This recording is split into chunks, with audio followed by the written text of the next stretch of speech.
So we'll begin now with the public comment session. Unless Dr. Cohen, you have anything else to say before we begin it? No, go for it. Thank you. At the onset, I'd like to welcome and thank the public comment speakers for addressing the committee today. Your comments are very important to our deliberations and votes. All speakers today submitted a request in advance of the meeting, and the final list of public commenters was determined by a lottery. I want to point out to the speakers that we have an extremely limited period of public comment. In order to make it through all of the listed speakers, it is extremely important that each of the speakers limits his or her comments remarks to 3 minutes. There is a circle on your computer screens that indicates the time remaining. It will cycle through 3 phases of color. When you reach the end of your time, you will hear me say, thank you for your comment. Your time has expired. If you exceed that time by 15 seconds, you will hear from me. As a courtesy to other speakers, we ask that you conclude your comment. And then if you continue to speak for another 15 seconds, I will state your comment time has ended. Thank you, and we will cut the microphone. So again, thank you for making the time to speak to us today. Let me just get the first speaker.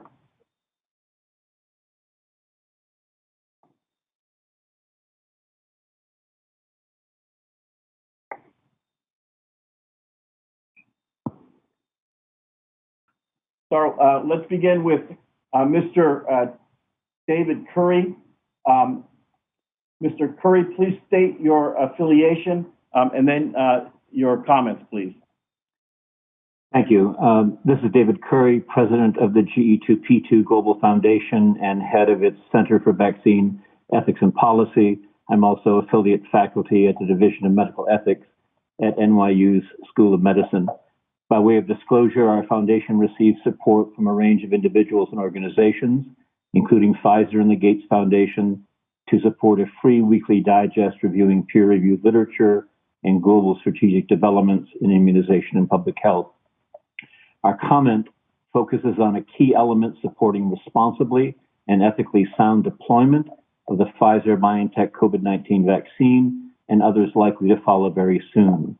This key element involves the information to be presented to recipients and caregivers as they are offered or seek vaccination. We argue that this information must be clear, must be appropriately written and presented for limited literacy and reading levels, be broadly translated for the diverse populations that will need to be vaccinated, and otherwise present alternative vaccine options as they become available, and be otherwise supportive of recipients in making well-informed decisions to accept the vaccine. We recognize that the FDA emergency use authorization does not require formal informed consent, and that the information to be provided at a minimum is via the fact sheet for recipients and caregivers. In examining the EUA fact sheet now posted, we note that it is presented in text only, with no graphical information to assist recipient comprehension, even though the fact sheet for providers does include graphical information, is presented at a reading level that does not appear to align with lower reading or literacy levels, and is limited to a document in English, with no translations posted or any indication that translations will be posted. We are enthusiastic that Dr. Cohn at the ACIP meeting December 1st reported that additional supporting information was in development to enable informed consent for individuals offered vaccines in long-term care facilities. The CDC toolkit now posted, apart from that focus to healthcare workers, appears to be generic and for all recipients. And apart from the limited depth of that content, these web resources seem to be available only in English. We are concerned that, especially with the mention of ASCENT today, the posted content will not be robust enough to effectively respond to the information needs of long-term care individuals and caregivers, or to the serious levels of vaccine hesitancy operative across many vulnerable and hard-to-reach populations. We urge energetically urge and are confident that CDC will extend its best efforts to enhance these materials. And we urge ACIP to continue to closely assess the supplementary information. For your comment, your time has expired. As it emerges to ensure that it adequately supports the intent of its recommendations. Thank you. Thank you for those comments. Our next speaker is Mrs. Barbara Lopke. Mrs. Lopke. Yes, my name is Barbara Lepke, and I speak on behalf of many concerned Americans like myself. The ACIP committee is the last gatekeeper protecting the American public. We all know that the president has pushed for fast-tracking these vaccines. We all know that the vaccine manufacturers are for-profit companies that stand to make hundreds of billions of dollars. We hope you remember that you have no duty to them. You have a duty to the American public, to each person, a duty to do no harm first. The public who will rely on your recommendations for this fast-track vaccine won't have heard the words and phrases I've heard while watching these meetings the last few months. Words like should and probable and potentially. Phrases like, we don't know yet. We'll know as the study progresses. We'll know that in the future. We hope to have that answer soon. We estimate and we believe. And comments like, we have no data on reverse transcriptase of the RNA into DNA.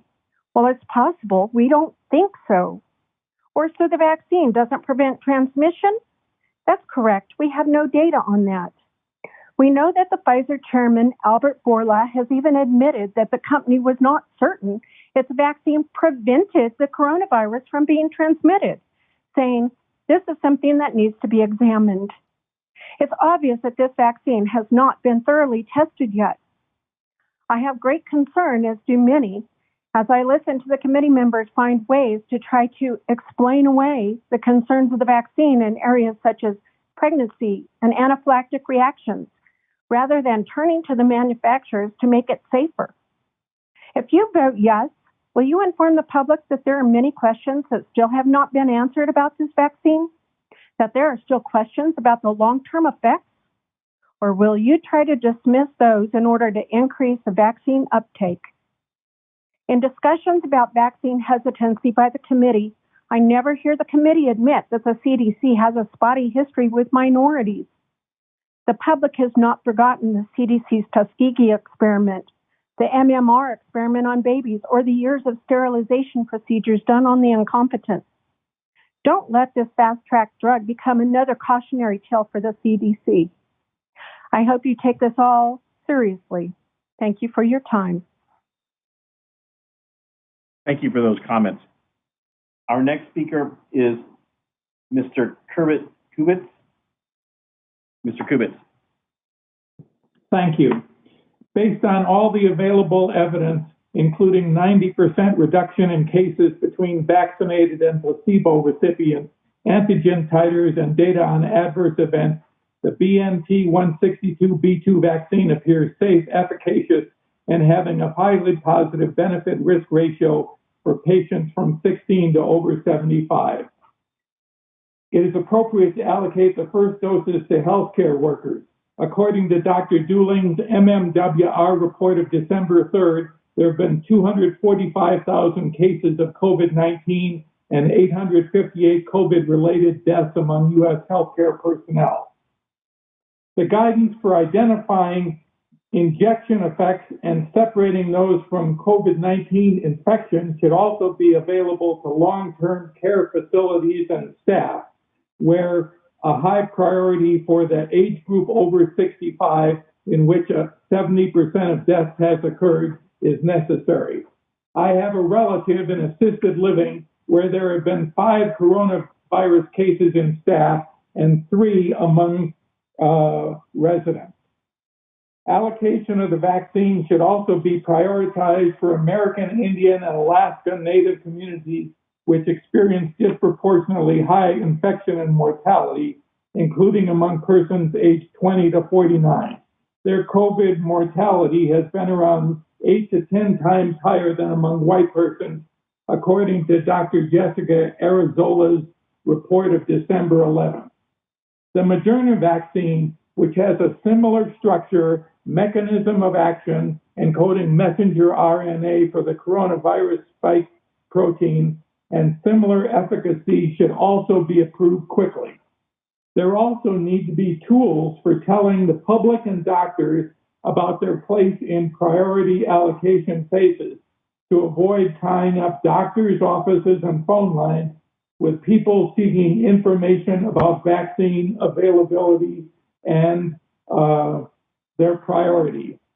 In addition, the public health infrastructure should have multiple vaccines approved so that urban areas with ultra cold storage can receive those vaccines and rural areas which do not have access to the same stringent logistical requirements can obtain other vaccines. And as we know under an EUA, these are not approved, so other vaccines are also available for EUA.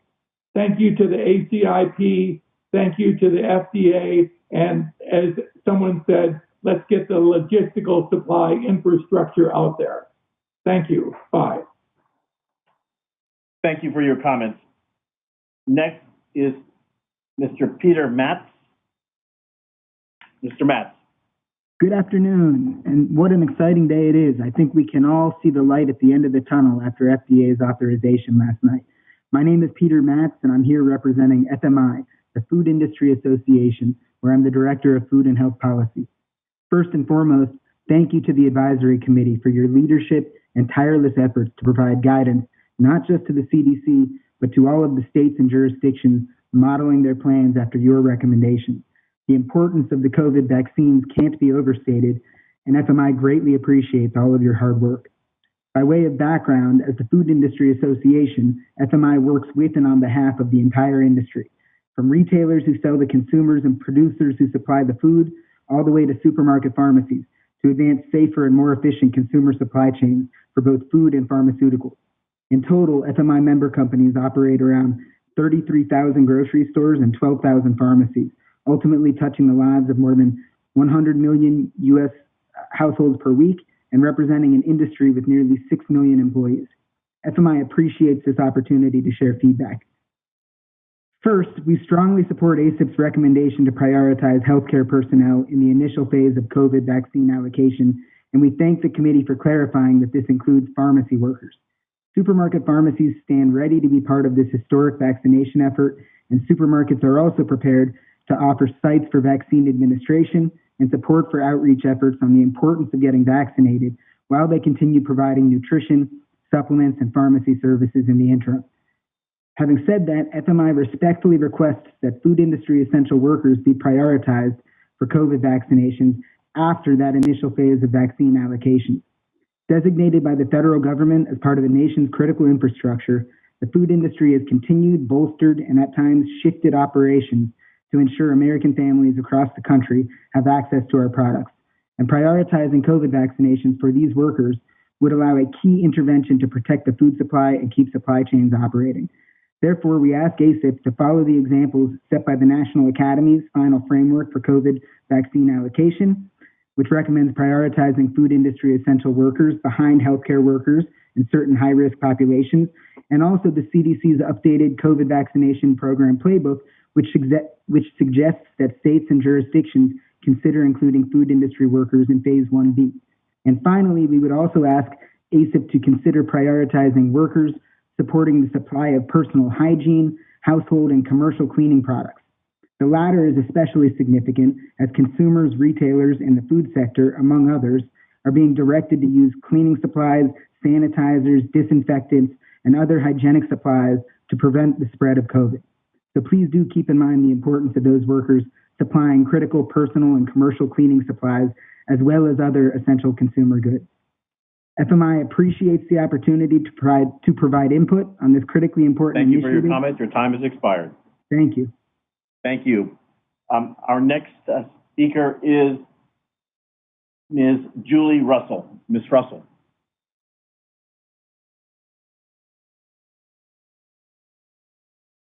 Hello. Thank you, committee, for your hard work in providing the best for our country.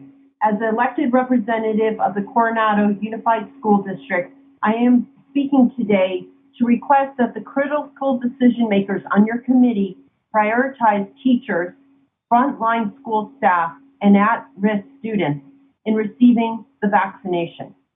Our teachers have provided distance learning instructions since the imposed school closures. In surveying our stakeholders, students, and parents, we have learned that instruction provided solely through distance learning platforms cannot fulfill the academic and social emotional needs of all of our students. Despite our best efforts over the last 9 months, some students are not thriving.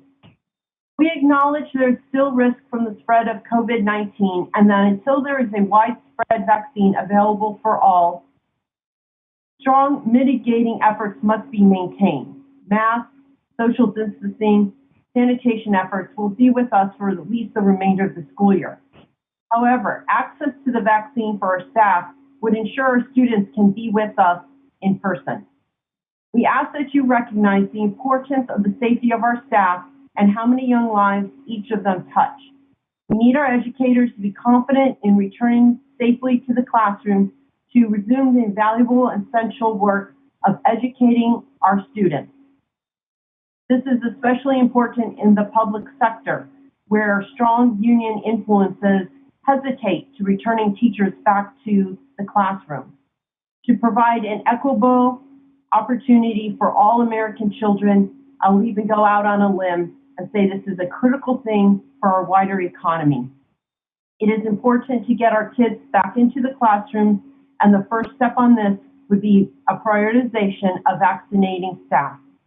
Thank you very much for this critical consideration. And those are my comments. Thank you very much for those comments. Let me ask Mr. John Allen to come forward.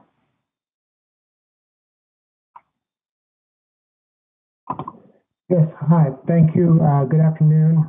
I'm John Allen, Vice President for Regulatory Affairs and International Standards with the International Dairy Food Association, which represents the nation's dairy food manufacturing and marketing industry.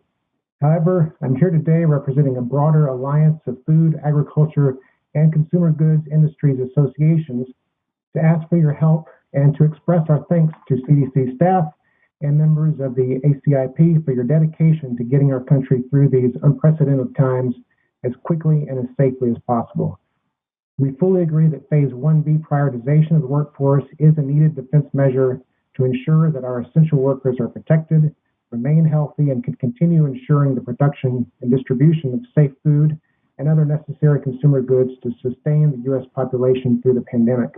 But we need your help to make this happen. Please continue to recognize and prioritize access to COVID vaccines for frontline and other essential employees across our critical infrastructure sectors. Without your support for prioritization, our supply chains could eventually fall apart, creating widespread disruptions to our economy.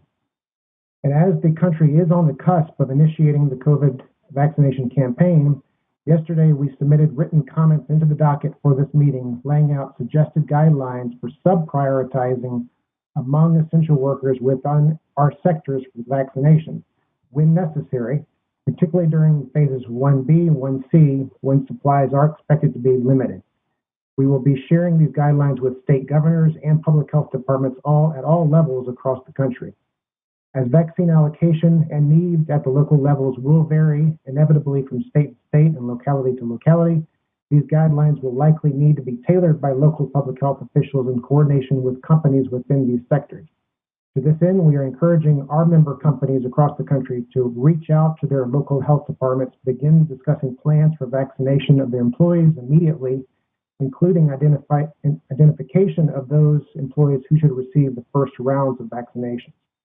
There is indeed very strong support among the public for government partnering with private sector to distribute vaccines to essential workers, so I urge you to help us harness that support.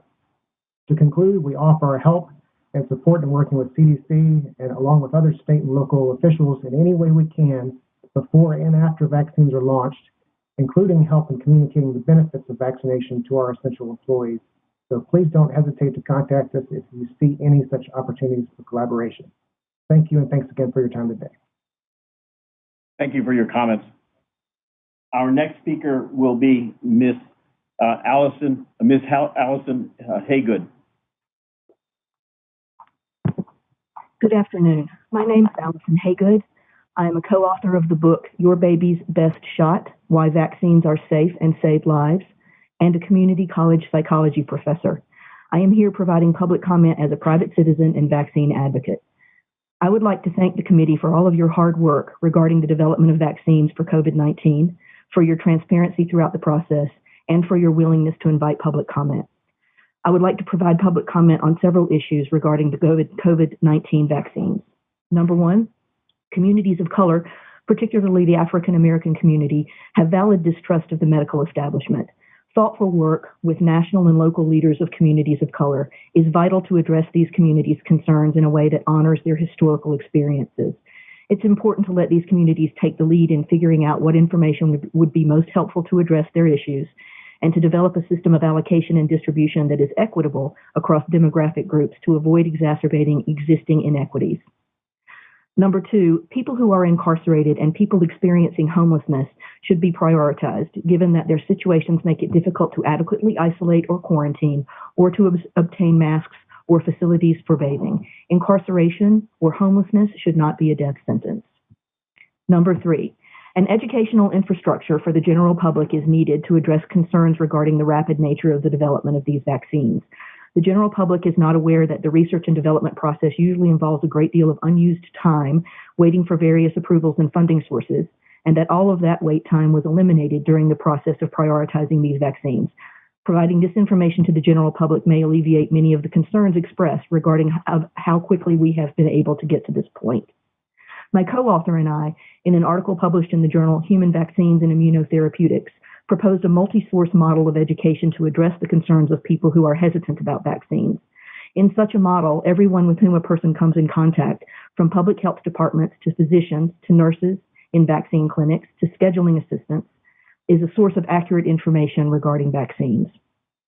In the body of research regarding vaccine education, and in my experience in combating vaccine misinformation, merely providing factual information is unlikely to alleviate concerns regarding vaccine safety and efficacy. Instead, medical and public health professionals would do better by soliciting information on people's specific concerns and target information to those concerns.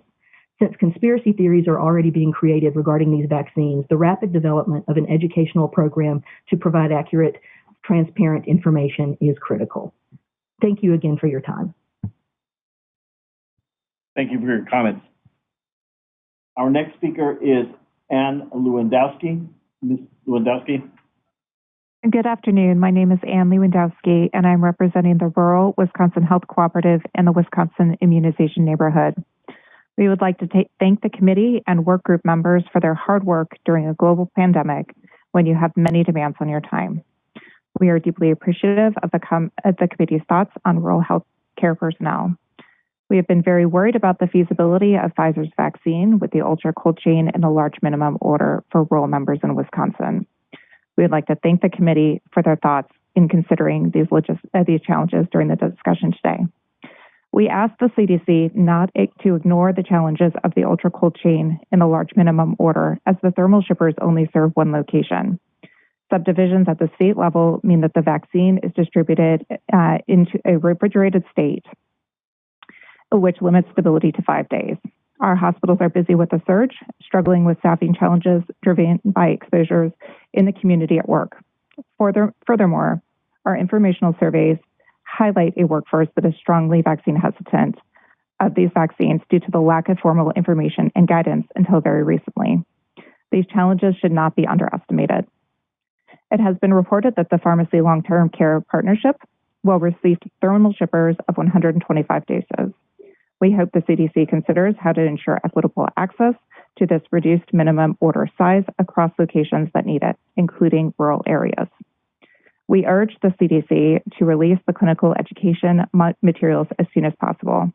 As previously mentioned, our hospitals and clinics are seeing a surge in COVID-19 cases and need time to to allow staff education required for the storage, handling, and administration of this vaccine. Our providers are anticipating swift delivery of this vaccine with a rapid move to administration.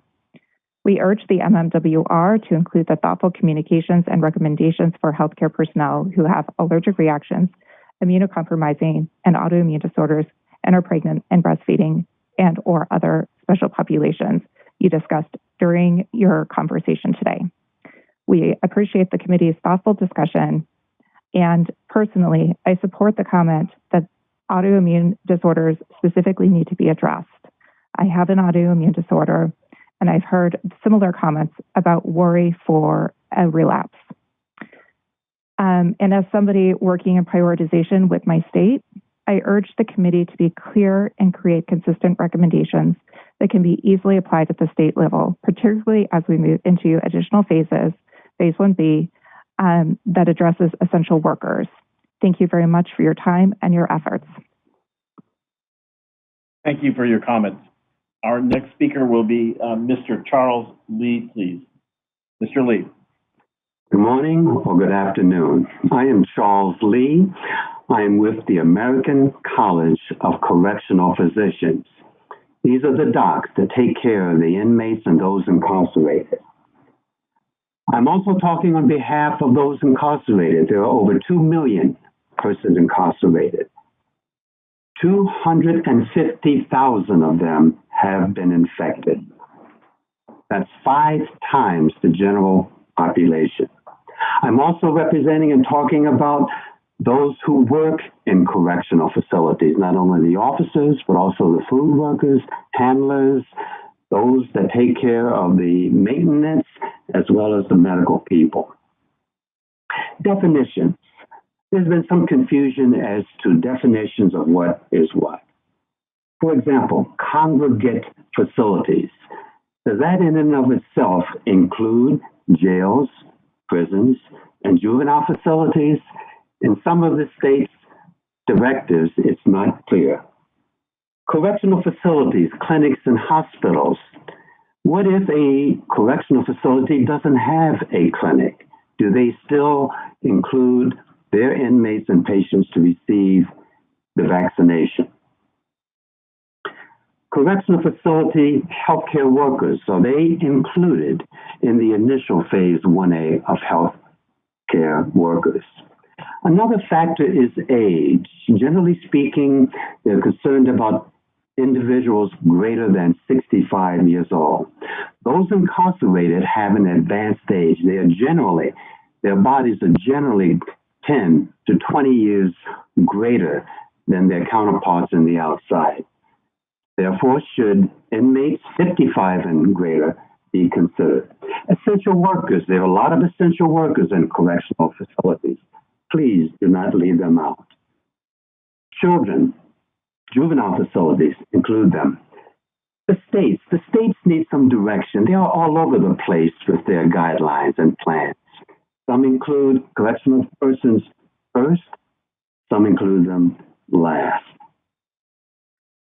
Inmates are at risk, a great risk, similar to that of nursing home persons.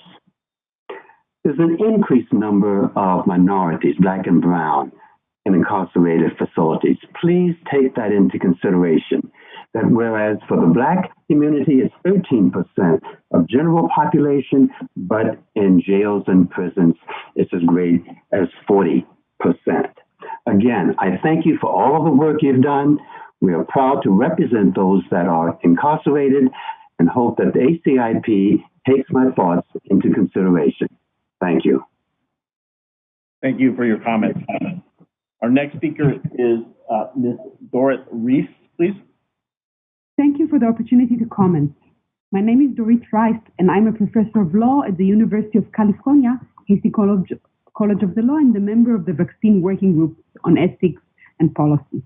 I wanted to make 4 points. Let's see if I can get through them. First, I'd like to thank the committee for its intensive, transparent work since April, following the vaccine development, asking hard questions, openly providing extensive data on this.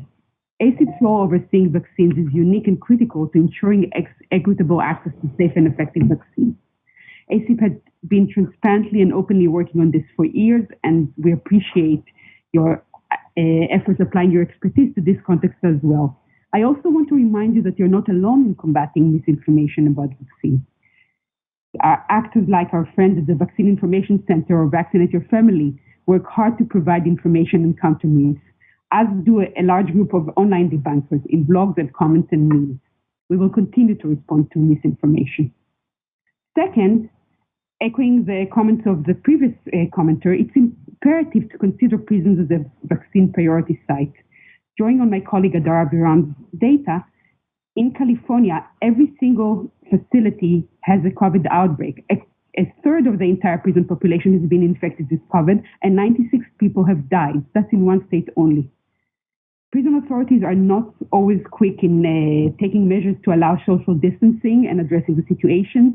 COVID spikes in prisons correlate with spikes in the surrounding and neighboring counties, and offering the vaccine to incarcerated people and requiring correctional officers to be vaccinated as condition of employment is essential, and the hard work of ensuring buy-in and compliance must start now. Third, I appreciate that you recognize the need for clear guidance on the issues of severe allergic reaction and the need to update it moving forward as the evidence arises. I want to reinforce Dr. Paul Offit's comments in the FDA VRPAC meeting on this and the points made here, and ask the committee to make it a priority to figure out which ingredient in the vaccine may cause a severe allergic reaction, because we need to know what's causing this fast, both to safely give vaccines and to respond to concerns of the public. I also hope you will support an urgent study of the safety of the vaccine in those that are known to be allergic to injectables and non-injectables, and appreciate your proposed recommendations that such people be closely observed after vaccination. Finally, although CDC and FDA have previously said that you cannot mandate a vaccine under an EUA, I think that's not a good reflection of the law. The law is ambiguous, and I hope that the committee will ask the FDA commissioner to provide clear guidance in the EUA to private actors what they can and cannot do. Can they impose consequences on refusing a vaccine? Can they require people to wear more PPE if they refuse? Can they require people to be reassigned or even fired? I think business will be looking for ways to encourage vaccines, and they need guidance. Thank you for your time. Thank you very much for your comments. Next speaker is Mr. David Schles. Mr. Schles. Thank you for the opportunity to speak this afternoon to this distinguished body. My name is David Schles, President of the American Seniors Housing Association. Our members offer the entire spectrum of senior living, including independent living, assisted living, memory care, and continuing care retirement communities. On December 1st, this committee recommended that the COVID-19 vaccine be offered to both healthcare personnel and residents of long-term care facilities in the initial phase 1A of the vaccination program. It was widely understood and communicated to the senior living industry by officials of the Department of Health and Human Services that residents of long-term care facilities included, in addition to skilled nursing facilities, the full continuum of senior living care, independent living, assisted living, memory care, and continuing care retirement communities. This was understood when the industry was encouraged to register for the CVS Walgreens Pharmacy Program. As a result, operators of all settings registered their communities in anticipation of being treated as a prioritized population for access to the vaccine. However, we are now learning that while assisted living communities will be included among the initial vaccination groups, independent living settings will not be considered in the 1A group, and it is unclear whether the independent living section of a building with multiple levels is included. We believe this to be incredibly short-sighted and are deeply troubled by this decision, given the resident population living in these communities and that their risk of contracting the virus is just as great as those living in nursing homes and assisted living communities. Residents of independent living are 82 years old on average and have higher rates of cognitive and functional impairment than those living in private residences. Additionally, many senior living communities offer multiple levels of care. To vaccinate the residents in assisted living, but not in the independent living section of the same community, would create confusion, emotional harm, and is simply not efficient in the delivery of the vaccine to the most vulnerable. Our concerns extend to the staff of independent living communities as well. We believe all senior living workers, such as caregivers, dining staff, and others, including those who work in independent living, are an integral part of the essential healthcare workforce and should not be overlooked in the federal plans for vaccine distribution. We ask that as the committee continues to review vaccine prioritization, consideration be given to recommend that all senior living settings, including independent living, be prioritized in the 1A category. Additionally, it is extremely difficult to serve our vulnerable seniors unless the staff in these communities are also vaccinated and free from COVID-19. Thank you. Thank you for your comments. Next speaker is Ms. Katherine Faulk. Ms. Faulk. Hi, my name is Katherine Faulk, and I'm a parent and vaccine advocate in Oakland, California. I want to thank the committee for all your hard work. I appreciate and very much share your concern about myths and misinformation. I've been following and countering the spread of anti-vaccine misinformation online for years. There are broad categories of this misinformation. Some of it is spread by people with, to be blunt, a financial interest in selling services or supplements. But some of it is also passed along by people who are genuinely fearful, who have had a bad experience with the medical system, who don't feel like they can trust mainstream sources. The last 4 years have been terribly corrosive to public trust. Most of all, it's become very clear that racism continues to be a destructive force in our country. I encourage the committee to address the problem of misinformation as much as possible, particularly as it impacts populations that have experienced historical trauma and continue to. Many of these conversations are going to have to take place within communities as opposed to outsiders lecturing. But if the leaders in those communities can be empowered with resources, that would be very helpful. I also hope that the guidance on how to allocate vaccines can include a conscious, deliberate effort to avoid reinforcing systemic racism and existing inequities. Thank you very much. Thank you very much. Next speaker is Claire Hannon. Ms. Hannon. I'm Claire Hannon, Executive Director of the Association of Immunization Managers. Our nonprofit represents the state, territorial, and large urban area public health immunization programs. These amazing government employees have been working with CDC, Operation Warp Speed, state health officials, governors, hospitals, and other stakeholders to plan for the distribution of COVID-19 vaccine. Months of vaccine distribution and logistics planning are now coming to fruition. Guidance on subsequent priority groups is needed immediately.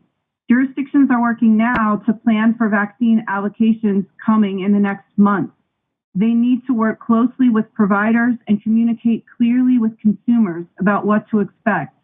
Many have advisory committees and ethics groups designed to assure equity in distribution. They cannot effectively plan and communicate expectations without guidance from the ACIP, and there's tremendous pressure on governors. I want to speak specifically to the dilemma facing jurisdictions with essential workers, those over 65 and those with underlying conditions. There is not consensus across states on how to vaccinate these groups. Some governors have signaled the importance of vaccinating the most at risk, the highest at risk first for hospitalization and death, i.e. the older Americans and those with multiple risk conditions. Yet essential workers may be in harm's way and can spread the virus in communities. The current definition of essential workers is extremely broad. For example, the CISA list for essential workers encompasses almost 60% of the population in North Dakota. These factors could lead to very different approaches across states. I urge the ACIP to provide specific guidance on prioritization as soon as possible. Guidance and educational materials are needed on exactly who should receive the vaccine, especially related to pregnant and lactating women, 16 to 17-year-olds, and those with allergies. Screening questions that can be used by providers would be very helpful, so I'm very glad to hear about the CDC What You Need to Know information for vaccine recipients. I'd like to close by reminding the committee and everyone listening of the dire need for additional funding for state, territorial, and local public health agencies. Public health agencies have received just $340 million, while more than $10 billion has been invested in vaccine research and production. Public health agencies desperately need funding to continue to enroll tens of thousands of providers, to hire community vaccinators and nurses, to purchase equipment and supplies, and to roll out large-scale communication plans with websites, educational materials, and hotlines. Nothing is more important to the success of this campaign than the trust of healthcare workers, nursing home residents, and eventually all Americans in every community in the safety and effectiveness of this vaccine.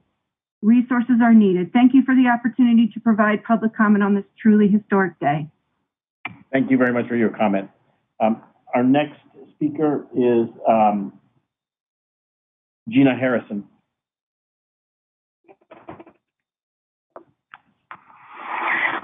My name is Gina Garrett Harrison, and my son is permanently handicapped and medically exempt because of your negligent recommendations.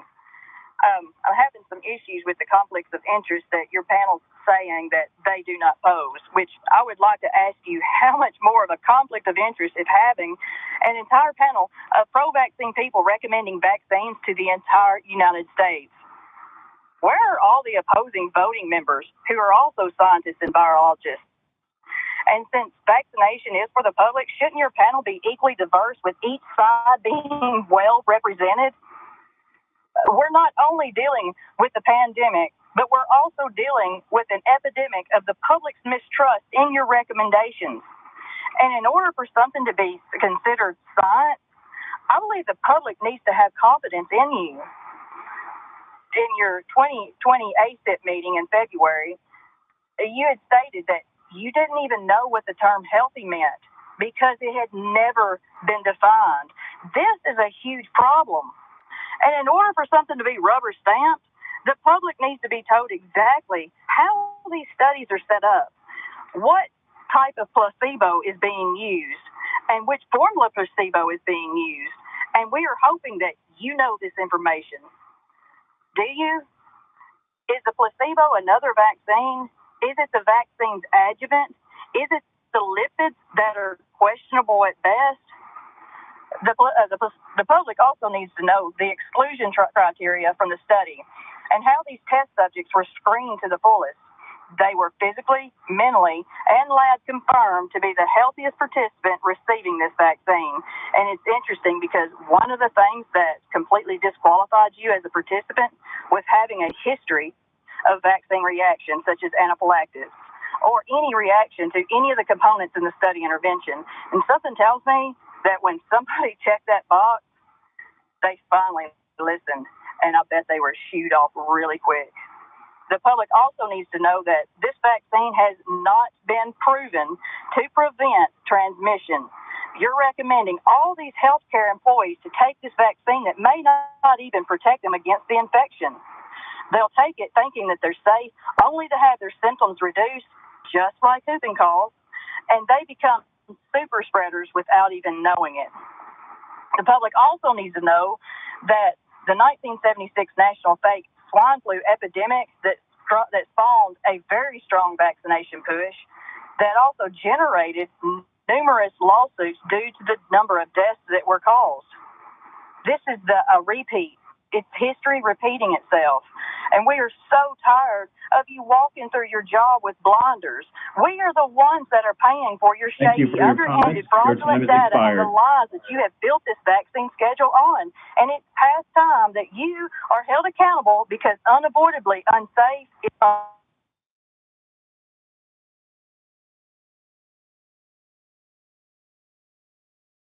Thank you for those comments. We will move on to our final speaker, Mr. Tom Rosenberg. Thank you, Dr. Amaro. I'm Tom Rosenberg, President and CEO of the American Camp Association. I appreciate the opportunity to address the CDC ACIP committee. On behalf of the ACA and 47 other national out-of-school time youth educational organizations, we have submitted written comments to the committee to ensure that all categories of essential childcare workers in all out-of-school time settings are prioritized for early allocation of COVID-19 vaccines within the education sector. This position is in accord with the criteria set forth in the guidance provided by the Department of Homeland Security. Workers supporting the education of our children and adult learners in a myriad of settings qualify as essential critical infrastructure workers as defined by the U.S. Department of Homeland Security. The ongoing availability of healthy staff and continuous operation of these Valuable out-of-school time programs is critical to the economic recovery of our country. Workers operating in out-of-school time settings such as organized camps, after-school programs, childcare, community-based centers, and recreation programs provide essential services to early learners and students and to their working parents and caregivers. Hundreds of camps are engaged with their local school districts and municipalities in a variety of ways now as alternative learning centers. Most of these out-of-school programs provide in-person early and K through 12 learning support and enrichment, while others facilitate safe and supervised care for children who are participating in distance learning in partnership with families, local municipalities, and school departments. Our workforce has enabled healthcare and frontline workers to attend to their essential duties with the confidence in knowing that their children, infants to teenagers, are being supervised, well taken care of, and benefiting from in-person education. These workers have carried out these duties despite a loss of substantial revenue due to COVID-19 impacts on the economy. As we move ahead into spring and summer, many more community centers, after-school programs, recreational areas, and organized camps are planning to open and hire staff to provide continuing service and care to our children, young adults, and working parents and caregivers. We therefore urge you to include these workers in the CDC ACIP vaccine allocation and distribution recommendations for the education sector to be eligible for Phase 1B access to COVID-19 vaccinations when available. I sincerely appreciate this opportunity to present to the committee and look forward to working with the CDC as a valuable partner, as well as others, in the implementation and rollout of vaccines to these workers. Thank you all for your hard work, and have a good day. Thank you for your comments, and I want to thank everybody on the public speaking list for their comments. We do appreciate them and we take them into account. So I will now ask the voting members to please open their cameras as we proceed to the vote.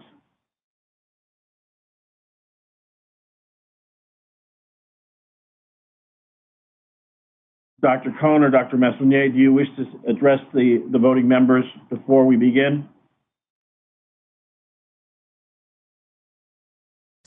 Dr. Romero, we are pulling up the language for the first vote, but I'm going to turn it over to Dr. Messonnier to make a comment before the vote.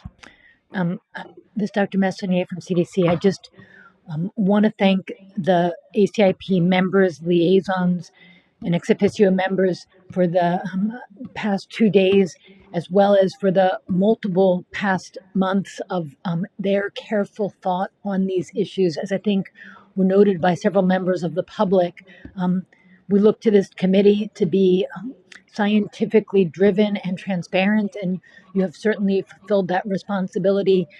I know you share with me the burden of the importance of this moment that we find ourselves in after so long and so much work by so many parties around the world. To have this vaccine in front of us available for this vote it is a high honor, and we all understand that if ACIP votes today for this vaccine, this is only one step.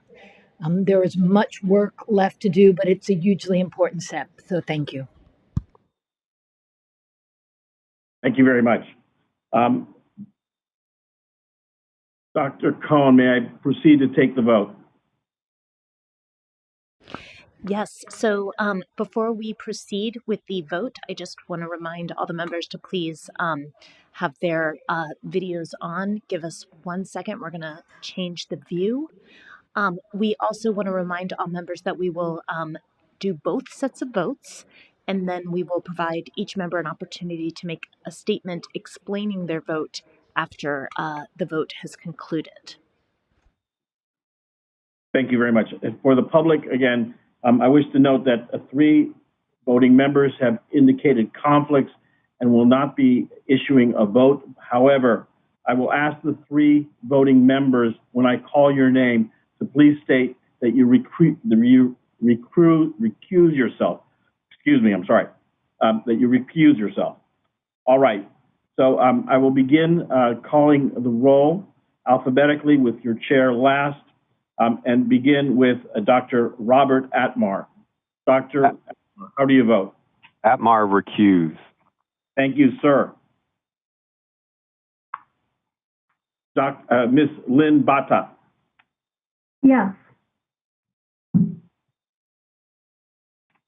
Dr. Beth Bell. Bell? Yes. I believe I did something out of order here. I should have read the vote. Forgive my error on that. Let me read that vote, the item to be voted on, and then we'll restate the votes. Excuse the error by your chair. So to begin, the question at hand is as follows. The Pfizer-BioNTech COVID-19 vaccine is recommended for persons 16 years of age and older in the U.S. population under the FDA's emergency use authorization. So we will now vote on this, and I will start from the top again. Forgive me. Dr. Kevin Alt. Alt, yes. Thank you. Dr. Atmar. Atmar recuse. Ms. Bata. Bata, yes. Dr. Bell.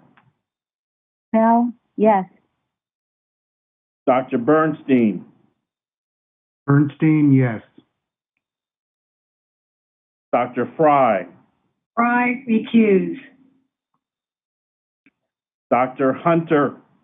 Hunter, recuse. Dr. Lee. Lee, yes. Ms. McNally. McNally, yes. Dr. Paling. Paling? Yes. Dr. Sanchez. Sanchez, yes. Dr. Szilagyi. Szilagyi, yes. Dr. Talbot. Talbot, yes. Romero, yes. Dr. Cohn, the vote is 11 in favor, 3 recused. The motion passes. Next motion, please. Dr. Romero, I concur with your count, and I want to remind the voting members that on the schedule amendment, all members can vote.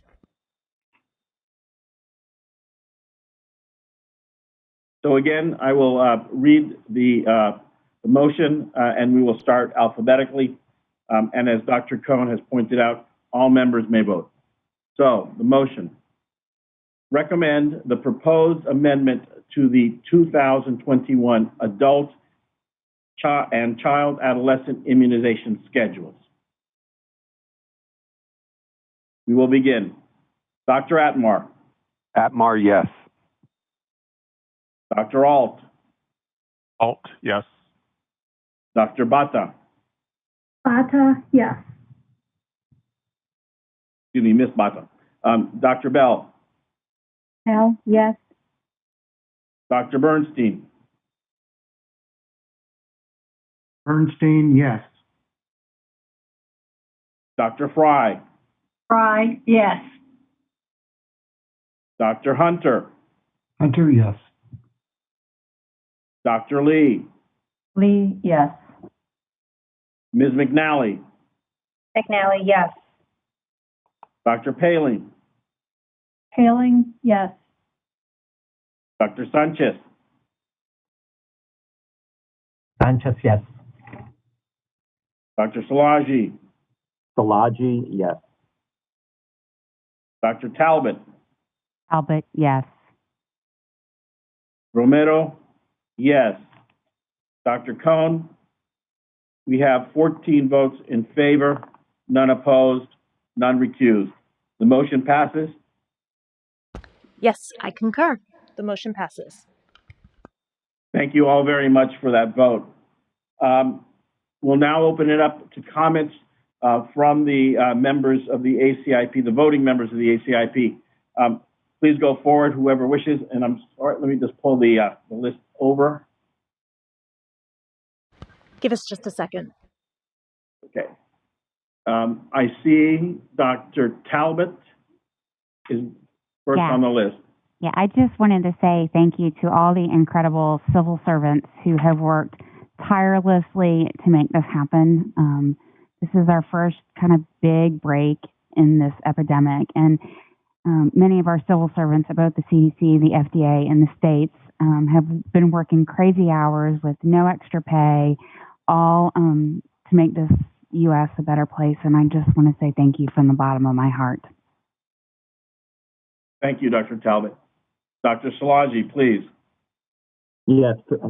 First, I wanted to give a really big thank you to everybody who's on this video, to the ACIP voting members, to the liaisons and affiliated organizations whom I so admire. And I really wanted to thank the CDC work group, the COVID work group, the CDC leaders, and the thousands of people at CDC who are working on this pandemic and on the vaccine.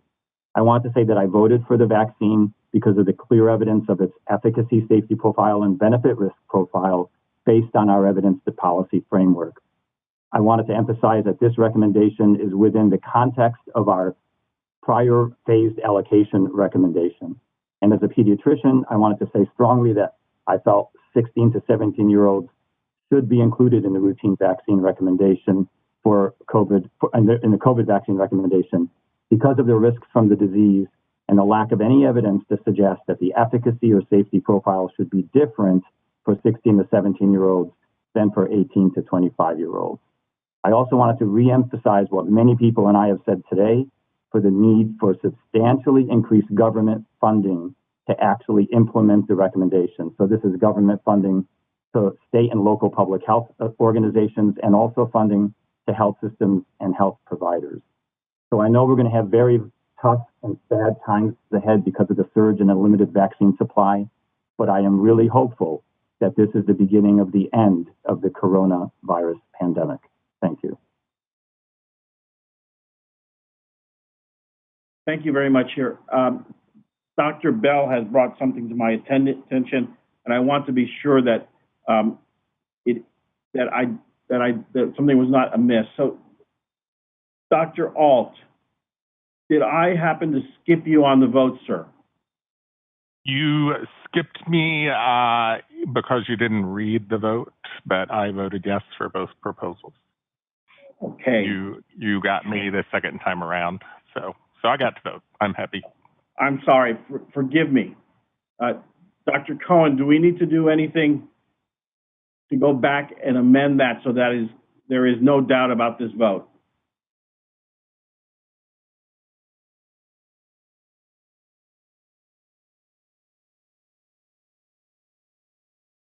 We're good, Dr. Romero.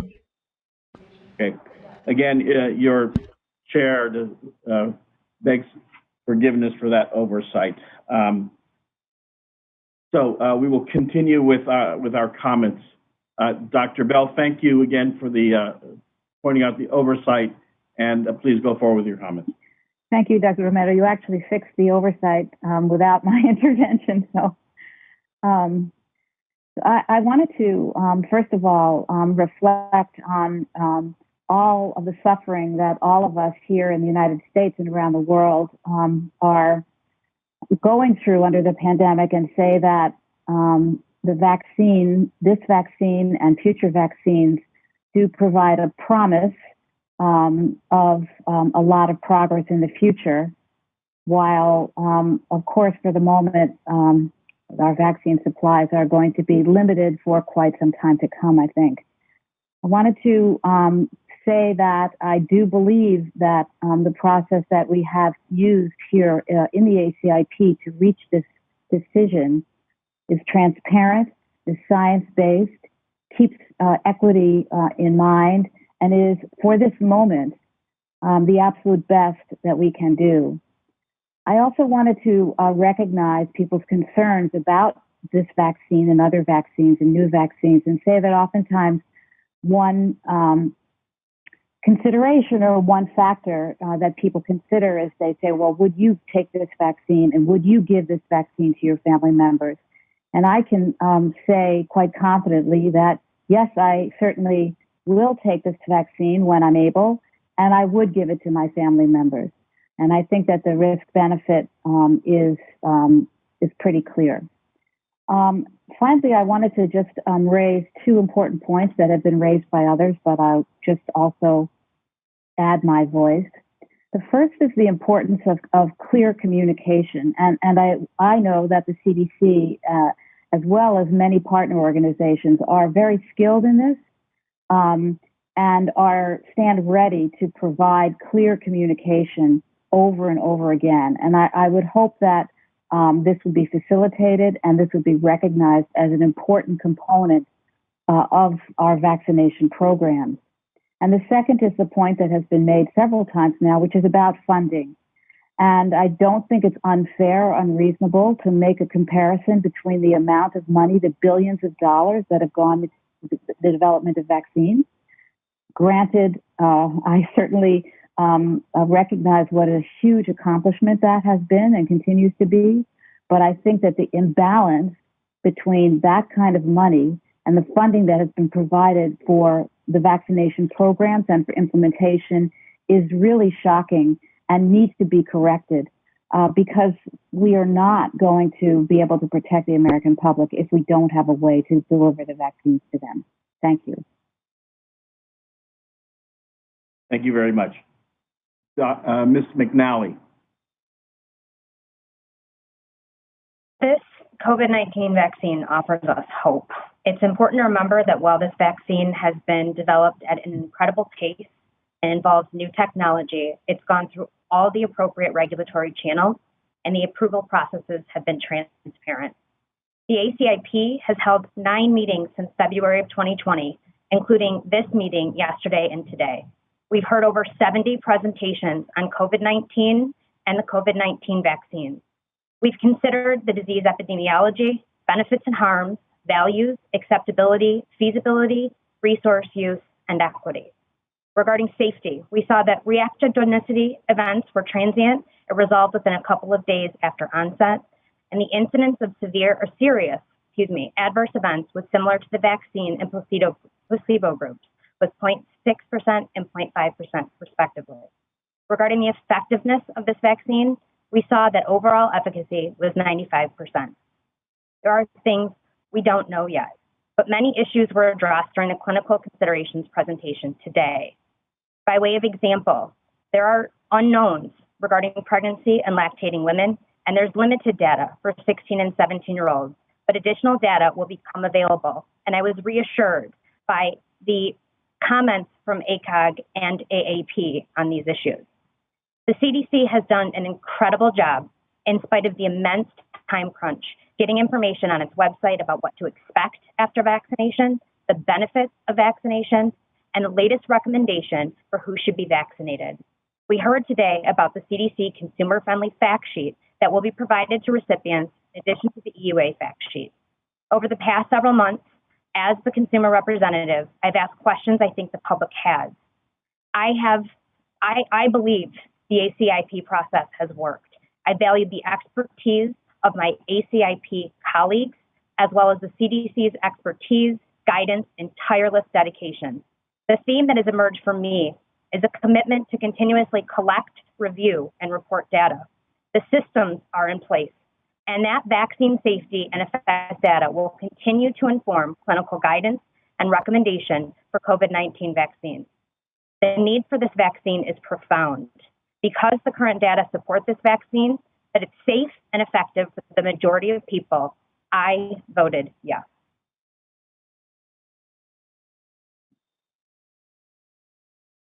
Thank you, Ms. McNally. Dr. Bernstein. Yes, thank you, Dr. Romero. I too extend my deep and sincere appreciation to the CDC leaders, COVID-19 work group, the multiple liaisons and partners, and to the public, because together we all will help to make the United States and the world safer. With the pandemic resulting in thousands of deaths each day, keeping equity in mind, and knowing 16 and 17-year-olds are actively being studied, I voted in favor of both items. I also recognize that this teenage group can actively transmit SARS-CoV-2 infection to contacts in their families and communities. I would still propose that we consider adding this age group as a special population in these interim clinical considerations, explaining that available data is limited at this time. Child health providers will benefit from additional specific detail in recommending and discussing COVID-19 vaccines with parents, families, and communities. Thank you. Thank you. Dr. Sanchez.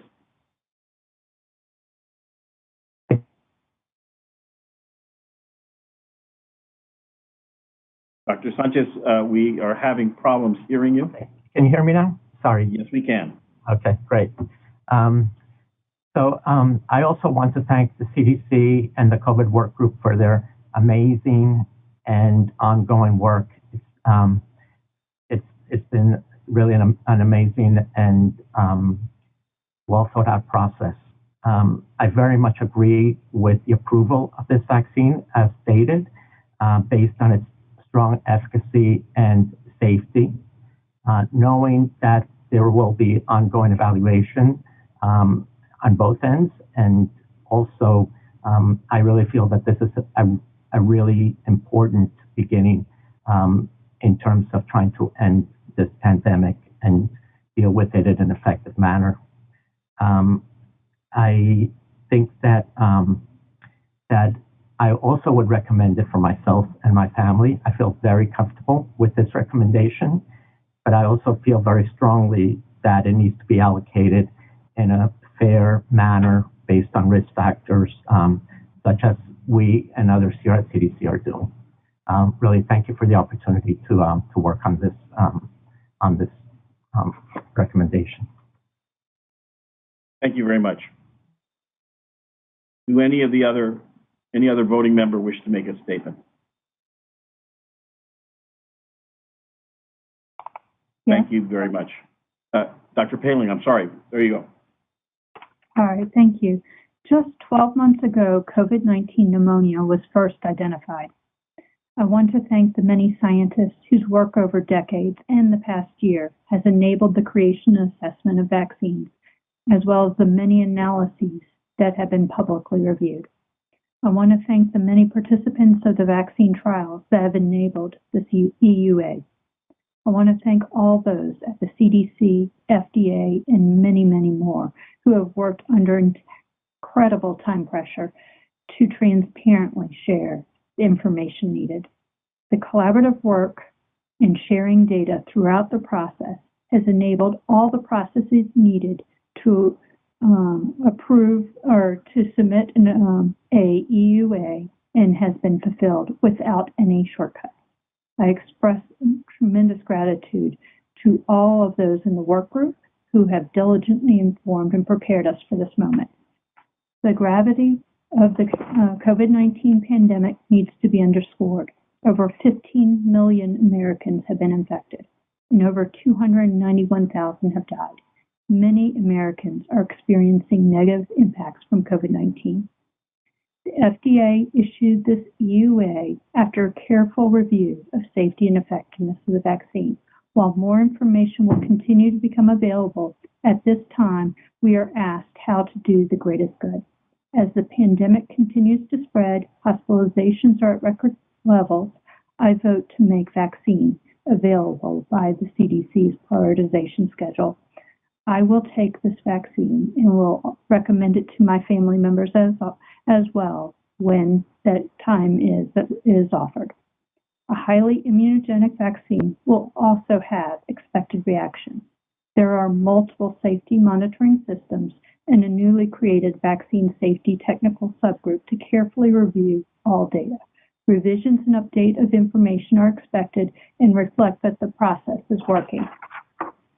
As vaccines begin to be offered, it is important that the vaccine is offered to all within each priority group and will require outreach and communication to achieve the equitable distribution desired. There is much work that needs to be done. Thank you. Thank you. Are there any other voting members that wish to make a statement? Then I'll take this moment to add my comments to the list of comments that have already been made, and many of these have already been covered. But let me begin by thanking everyone at the CDC, the senior leadership, Dr. Cohn, Dr. Messonnier, all of the working group, Drs. Dooling, Oliver, Mumbai, our work group chair, Dr. Bell, the voting members, including Dr. Talbot and Dr. Lee, and all of the ACIP members, which would take too long to read at this point, the liaisons, the ex officios, and also a group that we have not acknowledged as much as we should, which are the subgroup for vaccine safety. Thank you very much for your efforts and deliberations on this. I want to make a comment for the public in general. ACIP has worked to deliver vaccine to the general public that maximizes benefit, minimizes harm, addresses issues of equity, and issues of healthcare disparity. The vote taken today represents the work carried out over 9 months since April of this year. The deliberations have been thorough and have been in depth. No question that we felt was important was left unturned. All data was presented to us as we asked for. There has been a thorough, robust, in-depth discussion. We now present to the general public the ability to prevent COVID-19 disease. These deliberations are important in coming to the recommendations. I want to stress that we have throughout this process looked at safety, and I know that safety is an issue that is of concern to the public. At all stages of the development and approval and further recommendations for this vaccine, safety has been listed as a priority by the FDA and by the ACIP. We hope that the public has a confidence in this. Speaking as a person of color, I am grateful that the pharmaceutical companies, Pfizer, have included minority populations in this study, and we have data from those groups. So I want to thank everyone. I want to also mention that what has been mentioned before, that if and when my turn comes to receive this vaccine, I will receive it without hesitancy. So with that, unless there are other comments by Dr. Cohn, I will gavel this meeting to a close. Dr. Romero, Dr. I just Cohn. wanted to, Yes. before you gavel, I just wanted to remind everybody that at this time we have a whole another 2-day meeting set up for next weekend on Friday, December 18th and December 20th. Same alert and notification if Pfizer issues an EUA for if Moderna if the FDA issues an emergency use authorization for the Moderna product prior to Saturday at 10 a.m., we will move the ACIP meeting to Saturday to do the vote in the same fashion as we did today. And I also want to take 1 minute to tell everyone that we will be having 2 clinical outreach calls Sunday at 2 p.m. Eastern Time and Monday as well. I do not recall the time.